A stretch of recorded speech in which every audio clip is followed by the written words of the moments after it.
Yo, what's good, everybody? Welcome to Kicks and Slides, where we bring the beautiful game to life. It is I, your captain, Moj. Today, I want us to talk about something hot, right? We know that the season starts in 4 days' time. Is it four? 3 days' time.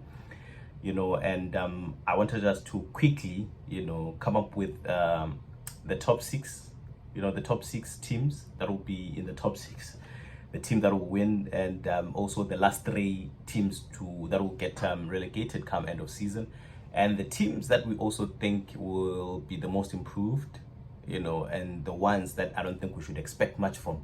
But obviously, before we get deeper into that, I'd like to ask you guys to not forget to like and subscribe, and also chip in the comment section. Give us your own thoughts. Who do you think will be in the top six, and who do you think will be leading that pack? Who do you think will get relegated, and who do you think will be the most improved team? Who do you think will take the top goal scorer, and also who do you think will top the assist charts? That's all that we're going to be talking about today, so please stay tuned and enjoy. So without wasting any more time, all right, when it comes to a team which I think will win the Premier League, I think it's going to be Arsenal, actually. I think Arsenal right now have all the necessary tools needed for them to gun for the Premier League. I mean, they have been second for the past, is it 2 or 3 seasons? Which I think they've been knocking on the door, they've been knocking on the door, they've been knocking on the door. And now finally they have a striker in Gyökeres. And he's just not any ordinary striker, by the way. We saw the numbers that he put up last season. And right now he is playing in a team that will create for him. He's playing for a team that are fighters. They have been there. They know how to do it. Although they haven't won yet, but they have fought the good fight for the past 2 3 seasons. And one of the reasons why he went to Arsenal too was because he believed, in their plans, in what they aspire to achieve, and he knows that he is the missing piece. So with him being there, and of course with Zubimendi also, and I think they'll definitely nick it for me. I think they'll definitely nick it for me. And one of the reasons why I didn't choose Liverpool here would be because Liverpool have actually sold too many players and also have brought in too many players. So it's gonna take us time, for the players to actually gel into the squad and understand each other like that. But with Arsenal, right, they probably have only two players that are going to be in the 11, and that would be Zubimendi and Gyökeres. For now, that is, and that I don't think that's too much shifting. Although, of course, in the forward line, it's going to need so much, for them to settle. In the mid too, it's going to need that as well. So, but I don't think they have too many problems for them to actually fix. But with Liverpool, it's just so many. For Liverpool, it's just so many. And again, you have to remember that if Isak really comes to Liverpool, he's definitely going to be the striker. That would mean now that Iketika also has to find a place, on the left side. It's going to be between him and Gakpo anyway. So now it's going to be him, it's going to be Iketika, it's Verts, it's Frimpong, it's Kekes.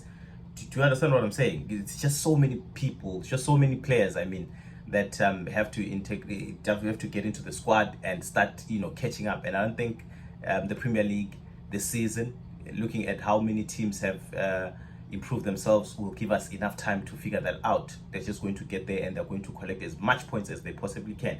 So for that, Arsenal first and Liverpool second. And the third one, I'll give it to Manchester City. I'll give it to Manchester City. Right now, there are rumors that they are selling Savinho. Are they selling him, or they've just put a price tag? So if Tottenham will buy him, then that would mean that Manchester City are going to set their sights on Rodrigo from Real Madrid. And it is said that Real Madrid have made it clear, without fear of contradiction whatsoever, that they want 100 million euros for Rodrigo. And if there's any team, that one shouldn't worry when it comes to price tag, it has to be Manchester City. They can go for any player that they want with whatever price tag that is put on their head, and that's Rodrigo for you. And I think they'll definitely bring him. So if they manage to bring him, then that's a different discussion. But that boy is a menace, and him at City is just going to cause so much havoc to any opponent they're going to come across, And there's Chelsea too. Like I said in my previous video, or two videos ago, I said that I don't know what's up with Chelsea. I can see how good they are, but for somehow they just always make it to fourth place. And with what they've been giving us, with the talent they have, and the consistency they've been showing throughout this preseason, and of course the Club World Cup, I think they are the team to watch. I think they have a lot in store for us, and they could also even make it deeper into maybe the top 3 or top 2. They are capable of doing it. They're capable of doing it, and I'm not happy, in putting them in fourth place. But also, I can't really put them in first place or second or third. I don't see that. But also, I feel bad for putting them in fourth, because I believe they deserve a higher expectation than fourth place. But well, the beauty of it is that they have at least 37 more games to prove us otherwise. But if they were to be second or third, I wouldn't be surprised. If they were to win the league, I would not be surprised either. And the top, the one that will make it to fifth place will be Manchester United. I think if they go for Donnarumma, he's left PSG, I believe, or he's yet to, and the price tag they've set for him is 26 million, which I think United, for having bought Onana for so much money, I don't think 26 will be that much for them. I think they'll definitely gun for him, and if they go for him, and if they also go for Baleba, now United have a squad. Although they also have too many players that they'll be bringing into the squad, but I think top 5 is fair. And of course, there's Aston Villa. I think Aston Villa will make it in the top 6. Yeah, I think Aston Villa will make it in the top 6. I mean, they still managed to keep their squad. Ole Watkins is still there. They brought in another player as well. So yeah, I think they will definitely be able to maintain top 6. But for Newcastle, if they lose Isak, I think it changes the whole ball game. Right now, also, I think they're really not in the best possible state. We see how terrible they've been in the preseason. I don't think they're okay mentally. I think that's going to come into effect when the Premier League resumes. But if they make it top 6, also I will not be surprised. But I definitely think they'll be top 7. It'll be between them and Aston Villa. That I am sure. And when it comes to teams that will face relegation, I think that it will be the same teams that have made it. The same teams that have been promoted to the Premier League this season are the same teams that will be relegated. And one of the reasons why I think that is because of the financial disparity between the Premier League and the Championship. When we talk of Premier League teams, guys, we're talking about sponsorships, right? We're talking about the revenues. We're talking about the global fan base as well. And all these things, they bring good money. And with the good money that they bring, obviously they're going to bring more talent.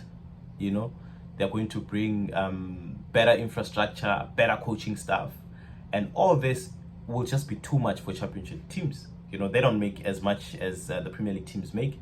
And with the talent they bring too, it's always not polished players. It's always players that have the potential to, and they need time. So with that being said, them competing against the Premier League teams will always prove difficult. Hence why for the past 2 seasons, the revenues and the global fan base has been skyrocketing in the Premier League. That's why, the last time we had teams that were promoted to the Premier League and were not relegated was like 2 seasons ago, in Bournemouth, Fulham, and Nottingham Forest. But since then, all teams that were promoted have been getting the relegation. And for them to actually be able to, close the gap, there's a lot that's going to be needed. We saw Leicester City last season. This is a team that won the Premier League in 2016. But last season when they came, they were just, they looked like a shadow of their former selves. They could not fill in the gaps. And that's what happens. If you don't fill in the gaps, you'll be left behind. And at this point in time, most of these Championship sides are left behind. So I think all the 3 teams that that are promoted this season will be getting the relegation come next season, come end of season. Yeah, and another one then would be, which team do I think will be my most improved team? I think that will be Crystal Palace. I think that'll be Crystal Palace. But also now it depends if they will keep Gay, because it is said that Liverpool are actually monitoring on Mark Gay, and Mark Gay also won't sign a new deal at Palace. You see, and there remain an opportunity for final 3 weeks as talks are ongoing. So if Liverpool go for him, then that would mean they have lost a captain and a very important player at that role. And so I think if they lose him, and if maybe by some stroke of bad luck Eze also manages to go to Arsenal, then yeah, maybe we might say so, we might talk about something different. And also for the fact that they'll also be in Europe, also that might take a toll on the players. So, but I think if they manage to keep their squad, they'll definitely do better. They'll definitely do much better. They'll definitely be in the top 10 as well. That's how I see it. They'll definitely hit that 40 point tally. Bournemouth, I'm a little skeptical. Bournemouth and Brentford, actually, I think they're in the same boat. They lost quite a few players that were very important in what they achieved last season. And if Brentford continues to lose some, like Wissa, if he leaves, then it's going to be a problem for them. They might also, be competing for relegation. I think they need to keep up. That's what we've been saying. Keep up, because if you don't keep up, then you'll be left behind. And if Brentford don't bring in players that are going to help them stay or survive, then there's going to be so much disappointment come end of season, and who do I think will win the Golden Boot? Look, as long as Haaland is there, he's always going to be favorites, isn't he? I mean, he's a striker. I know De Bruyne is not there anymore, but he's going to find someone. Reinders maybe might be the one to help feed him with the goals that he needs. But as long as he's there, he's definitely my number one. And Salah also will be in the picture. I think Salah will be in the top 3, just depending on who will bring. If we have Isak, then definitely also his goal tally will improve. It will improve. I mean, looking at the quality players that he will have around him at Liverpool, that will definitely up him a little bit. So I'm thinking it's going to be Haaland, Isak, and Salah. They'll be in the top 3. But the first among those 3 that I've mentioned will definitely be Haaland. When it comes to assists, I think I'll give it to Salah. Salah will have Isak. Whatever pass he gives at him, Isak is very precise. He'll bury those chances, and that will help elevate his assists. And the second one will definitely be Wirtz for me. I mean, we know what he can do. We saw what he can do against Crystal Palace. You saw the assist he gave to Ekitike, even though there wasn't much of it. It was all down to Ekitike creating a chance when there wasn't any. But that pass alone, the way Wirtz played in that game, you could see there's just a lot from this guy, and there's a lot to expect from him. So yes, that's how I see it. Wirtz will definitely also be in the top 3 of the most assists come end of season. That's my top 6. That's my last 3 teams to get the relegation, and also that's my top scorers and also top assisters. Thank you guys for watching until thus far. Please do not forget to like and subscribe, and also leave engage in the comment section. Also give me your top 6. Who do you think will make it? Who do you think will get the relegation? And who do you think will be the most improved team? Which team will perform below par? Yes, you leave that in the comment section and let us engage and grow the community. It is I, Captain Mo J, signing out. Bye-bye.